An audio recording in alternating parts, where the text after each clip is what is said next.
Hi, I'm Allan Arkush, and today on Trailers from Hell, we're going to look at Richard Lester's masterpiece, The Knack, from 1966, a movie that changed the way I looked at movies.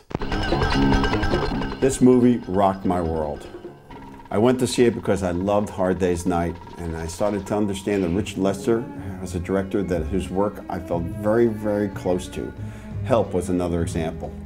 Now, this movie came out after those two in the States, and I went and saw it in New York City on the East Side. It may have been the first time I went out of New Jersey to see a movie on my own, because I'd heard it had won the Cannes Film Festival. And the style of it, the wit of it, the type of jokes that you have here, just all of it seemed like a world that I wanted to be a part of. I wanted to be cool, I wanted to be mod, I wanted to snap my fingers, I wanted to have girls that were called birds, I wanted the world to be black and white and stylish like this, with all kinds of geometry.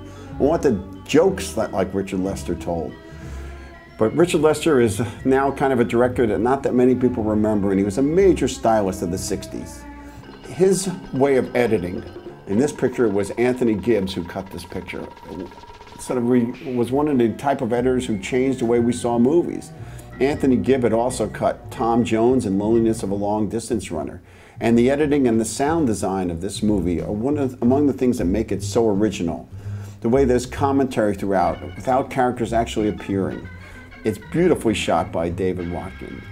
This movie, Billy Liar and Tom Jones and Hard Day's Night were movies that, when I was just graduating from high school, made me want to go in and make movies.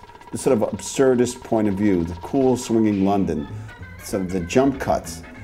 It really looked like nothing else that was coming out at the time. It's kind of a cool fashion world, sort of full of promise and imagination. All of the movies of that time, and especially Lester's, gave you a sense of optimism. It's impossible to watch Hard Day's Night and not feel better about life. And this movie as well is sort of a sentimentality to it. Although it's very cool and modern, you really root for Michael Crawford. And Rita Tushingham was an unlikely star at the time. She had a funny look about her, but that's what made the movies at the time so interesting. They just weren't like other Hollywood movies.